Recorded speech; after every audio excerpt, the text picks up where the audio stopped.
Ẹ jọ̀wọ́ ẹ jẹ́ ká dìjọ wo fídíò yìí. Àfáà yìí ẹ̀kọ́ tí wọ́n ń kọ́ tó jẹ́ ẹ̀kọ́ Islam tí evangelist Noah tí wọ́n ti ń sọ látijọ́ yìí. Evangelist Noah tí wọ́n ti wá sọ̀rọ̀ lórí ẹ̀ o, torí ó gba àkíyèsí ni mo ṣe mú wá fún wa. Nígbà tá a bá jọ wò ó tán, màá sọ̀rọ̀ tí mo fẹ́ sọ lórí ẹ̀. Ẹ̀yin náà ẹ máa sọ̀rọ̀ lórí ẹ̀. Gbogbo àwọn fẹ́ ká dìjọ dá sí. Ẹ jọ̀wọ́ ẹ bá mi share ẹ jẹ́ kó lọ viral gan. Níkànnì yìí kó tó di pé a lọ wò ó, mo kí gbogbo olólùfẹ́ ìkànnì Oligisus TV o fún ìfẹ́ tẹ ní sí wa ní ìkànnì yìí. Àánú Ọlọ́run ní fi ẹnì kọ̀ọ̀kan wá sílẹ̀ o. Ní gbogbo tí a bá wà pátápátá a máa bá ojú rere Ọlọ́run pàdé. Ó yá lókè lọ́run. قاتلوا الذين لا يؤمنون بالله Ọlọ́run ní gbogbo ẹni tí ó bá gbọ́ Ọlọ́run gbọ́ ẹ bá jà.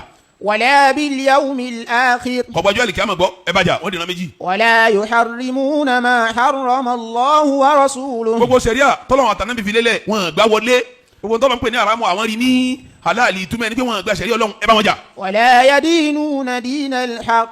ẹsẹ̀ di mélòó wọn gbọ́ Ọlọ́run gbọ́ odi méjì abẹ́kọ̀ ẹ̀kejì wọn gba ìjọ àlìkíyámà odi mélòó odi méjì ẹ̀kẹta kíni. ولا يحب ولا wọ́n gba sẹ̀ríà odi mẹ́ta ẹ̀kẹrin.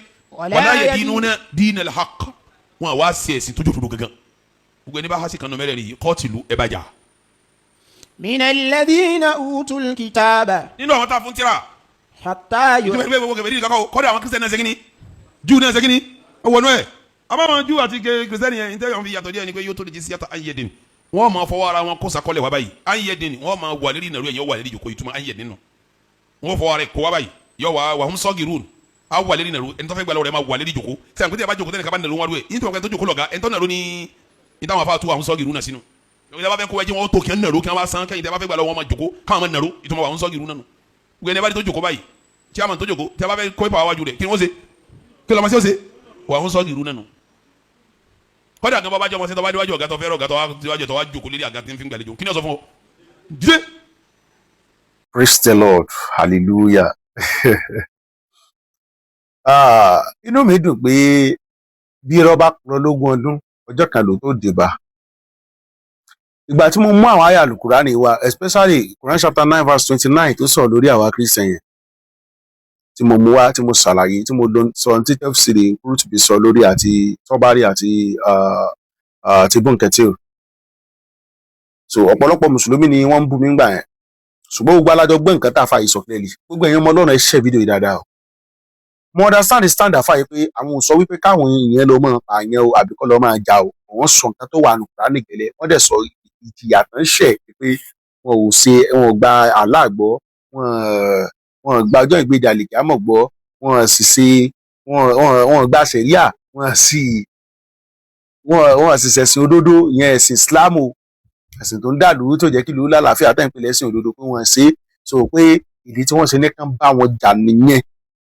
Wọ́n wá máa fọwọ́ ara wọn sanwó jizya ní ẹni yẹpẹrẹ. Sẹ́rí bí ọ̀rọ̀ jizya yìí gangan ó pẹ̀lú ibi tí mo ti ní ìṣù pẹ̀lú àwọn mùsùlùmí. Mo sọ fún àwọn mùsùlùmí pé jizya ò kì í ṣe normal tax. Torí mùsùlùmí afẹ́ tó pé tax ni tó máa ń gbà láwọn ìlú kan.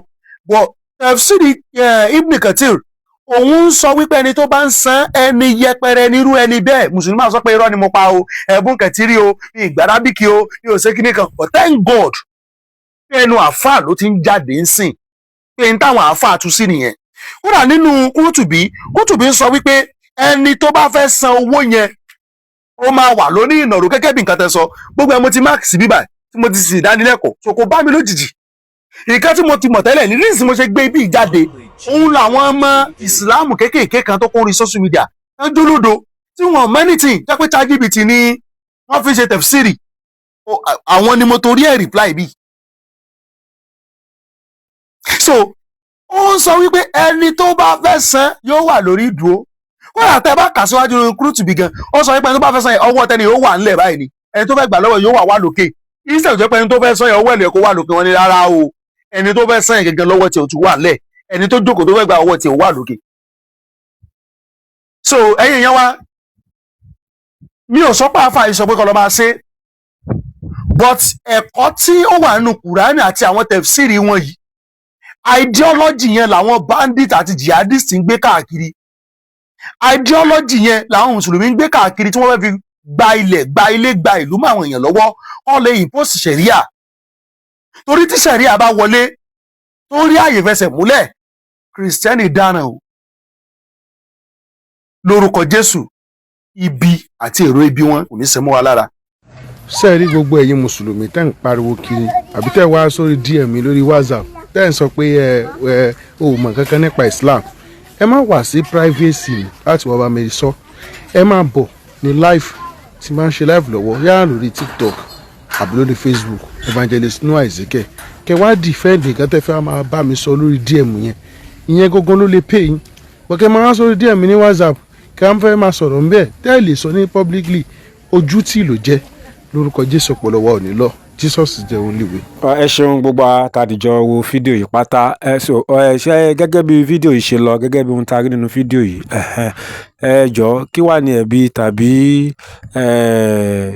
àṣìṣe Evangelist Noah lórí bó ṣe ń túmọ̀ Quran tí ọ̀pọ̀lọpọ̀ yín bu tẹ̀ ń ṣépè fún ṣebí àwọn nǹkan tí Evangelist Noah sọ náà ni àwọn àfáà yín ti ń fìdí ẹ̀ múlẹ̀ yìí pé the true colour of Islam òun nìyẹn so àwa tí a kàn jẹ́ mùsùlùmí ní ilẹ̀ Yorùbá ń bíbà yìí la kàn ń fi àánú àti ìjọmọlúàbí la fi ń ṣe Islam bọ̀ yẹn tó bá máa gba Islam gangan bó ṣe wà gangan ní ojúlówó gangan gẹ́gẹ́ bí ohun tí Quran tó pa ní àṣẹ ẹ lè rí ọmọlúàbí nínú ayé wọn ẹ lè wọn gẹ́gẹ́ bí ọmọlúàbí because true colour Islam ni pé bí ẹ ò bá ṣe ẹ̀sìn wa ní kápá tí ò bá ta bá dé ìlú yín a gbọ́dọ̀ gbà lú yín mọ́ yín lọ́wọ́ kẹ́ẹ̀dẹ̀ máa ṣe kí ni kẹ́ẹ̀ máa ṣe Islam bẹ́ẹ̀ bá ṣe Islam á kó yín lẹ́rú ẹ fi owó ẹ fi ra ẹ̀mí yín padà oríṣiríṣi àwọn condition tó lágbára tó le báyẹn ṣé ẹ̀sìn nìyẹn